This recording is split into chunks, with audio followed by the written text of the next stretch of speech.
அண்மை செய்தி. சென்னை அண்ணா அறிவாலயத்தில் முதலமைச்சர் மு.க.ஸ்டாலின் ஆலோசனை மேற்கொண்டு வருகிறார். இதை பற்றின மேலும் விவரங்களை எமது செய்தியாளர் மாணிக்கம் வழங்க கேட்கலாம். மாணிக்கம், வணக்கம். விவரங்கள் என்ன பகிரலாம்?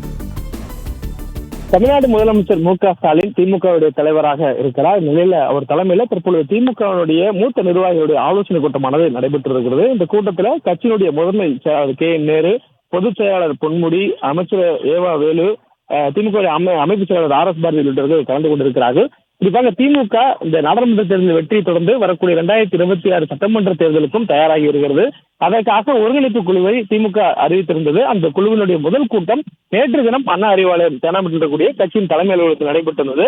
அந்த கூட்டத்தில் கட்சியினுடைய சீரமைப்புகள் மற்றும் மேம்பாட்டு பணிகள் தொடர்பான ஆலோசனைகள் மேற்கொள்ளப்பட்டிருந்தது. தொடர்ந்து நாடாளுமன்ற தேர்தலுக்கும் இந்த ஒருங்கிணைப்பு குழுவானது அமைக்கப்பட்டிருந்தது. அதன் அடிப்படையிலேயே இந்த சட்டமன்ற தேர்தலுக்கும் ஒருங்கிணைப்பு குழுவானது அமைக்கப்பட்டிருக்கிறது.